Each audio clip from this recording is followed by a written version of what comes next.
Hello வணக்கம், இது உங்கள் சிவி ஜோன். எல்லாரும் எப்படி இருக்கீங்க? இப்போ பார்த்தீங்கன்னா சம்பவம் நடக்குது. அதாவது காலையில் ப்ரொமோ 1 ப்ரொமோ 2 2 விஷயங்கள் நடந்துச்சு இல்லையா? அதுக்குண்டான சம்பவங்கள் ஆரம்பிச்சாச்சு. இது எப்படி ஆரம்பிக்குதுன்னா, ஜாக்லினால தான் ஸ்டார்டிங்கே ஆகுது. என்னென்னா இங்கே வந்துட்டு ப்ரெட்டு வந்துட்டு நம்ம அருண் வந்து கொடுத்துட்ருக்காரு. வெறும் ப்ரெட்டு கொடுக்குறாரு. வெறும் ப்ரெட்டு சாப்பிட்றது எல்லாருக்குமே காண்டாக தான் இருக்கும். ஆனால் இங்கே என்னென்னா லஞ்ச் ப்ரிப்பேர் பண்ணுறதுக்கு கொஞ்சம் டைம் ஆகும். அதனால் ப்ரெட்டு சாப்பிடுங்கன்னு அவர் கொடுக்குறாரு.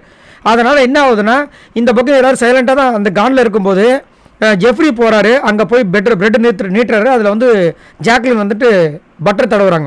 உடனே மஞ்சரியும் போயிட்டு ப்ரெட்டை நீட்டுறாங்க. சரி எனக்கு கொஞ்சம் தடவுங்க அப்படின்னு அப்படி நீட்டாங்க. கம்மன் தான் இருக்காங்க. உடனே மூஞ்சில் அடித்த மாதிரி வந்துட்டு என்ன பண்ணுறாங்க, நாங்களாம் சாப்பிட வேணாமா, டைம் ஆகுது அப்படி இப்படின்னு சொன்ன உடனே இவங்களுக்கு ஒரு மாதிரி ஆயிடுச்சு.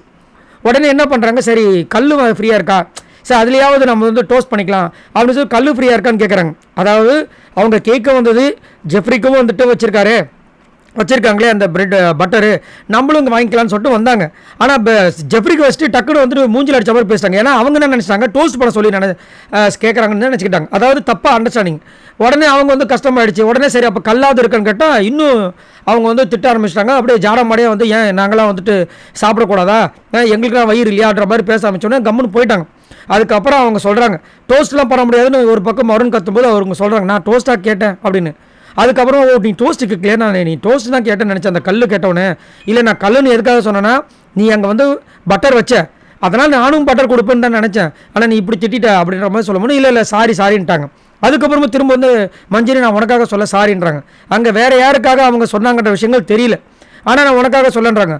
அதுக்கப்புறம் என்ன பண்ண அருண் திரும்ப வந்துட்டு எக்ஸ்ட்ரா ப்ரெட் இருக்குது நான் உங்கள் எல்லாருக்கும் கொடுக்குறேன்னு சொல்லிட்டு திரும்பவும் அந்த ரா ப்ரெட்டை வந்து கொடுக்குறாரு எல்லாருக்கும். அவங்களும் வாங்கிக்கிறாங்க. திடீர்னு பார்த்தா ஒரு சவுண்டாக வருது. ஏன் வருது, ஜாக்லின் கத்துறாங்க, என்ன கிச்சனில் இருக்கவங்களுக்குலாம் வயிறுன்னு ஒன்று இல்லையா, சும்மா அங்கேயே போய் கொடுத்துட்ருக்கேன், நாங்களாம் சாப்பிட வேணாமா அப்படின்னு. யாருமே இங்கே அவங்கள தடுக்கவும் இல்லை. இவங்களா வந்து ரெஸ்பான்சிபிலிட்டி எடுத்துக்கிறாங்க. ஒரு பக்கம் அருண் வந்துட்டு தாராள பிரபு மாதிரி பண்ணிட்டுருக்காரு. இன்னொரு பக்கம் கத்துறாங்க. எல்லாருமே ஷாக் ஆகிடுச்சு. நாங்கள் அந்த மாதிரி யாருமே பண்ணவே இல்லையன்ற மாதிரி எல்லாருமே அன்ஷிதா முதற்கொண்டு ஆனந்தி எல்லாருமே ஷாக்காக பார்க்குறாங்க. தர்ஷிகா எல்லாருமே. விஜய் விஷால் உடனே சொல்லிட்டாரு, ஏங்க என்னங்க இது, டேய் போடா பேசாமல், உன்னால் வந்து நாங்கள் எல்லாம் திட்டு வாங்கிட்டு இருக்கோம், உன்னை என்ன யாரும் இங்கே பிடிச்சி வச்சுருந்தாங்க, நீ எதுக்கு இங்கே வந்து கொடுத்துட்ருக்க, உன்னால் அவங்க கிட்ட பாரு சும்மா கிம்மான்னு திட்டிகிட்டு இருக்காங்க அப்படின்னு சொல்லி அமுச்சு வச்சார். இப்படி தான் வந்து இந்த பிரச்சனையே ஆரம்பிக்குது. ஸோ மிஸ் அண்டர்ஸ்டாண்டிங்னுன்றதை விட்டுட்டு பார்க்கும்போது இன்னொரு விஷயம் பார்க்கும்போது மஞ்சரி மேலே இருக்கிற காண்டு தான் அங்கே தெரியுது.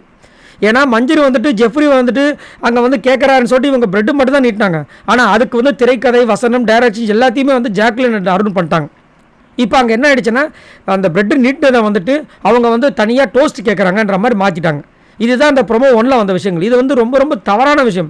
இப்படி வந்துட்டு ஒரு நார்மலாக வந்த விஷயத்த கூட மாற்றி பேசினா இப்போ அவங்க என்ன பண்ணுவாங்க. அதனால தான் அந்த ப்ரொமோ 2ல் அவங்க அழுகிற மாதிரி விஷயங்கள் வருது. நான் கேட்காத விஷயத்தை எம்எல்ஏ ஏன் பழிய போடுறீங்க அப்படின்ட்டு. சரி நீங்கள் உங்களோட கருத்துக்களை சொல்லுங்கள். பாய் நண்பர்களே, இதே மாதிரி நிறைய அப்டேட்ஸ் உங்களுக்காக காத்துட்ருக்கு. இந்த மாதிரி சூடான அப்டேட்ஸ் உங்களுக்கு என்ன மறக்காமல் நம்மளோட சேனலை சப்ஸ்கிரைப் பண்ணுங்கள் மக்களே.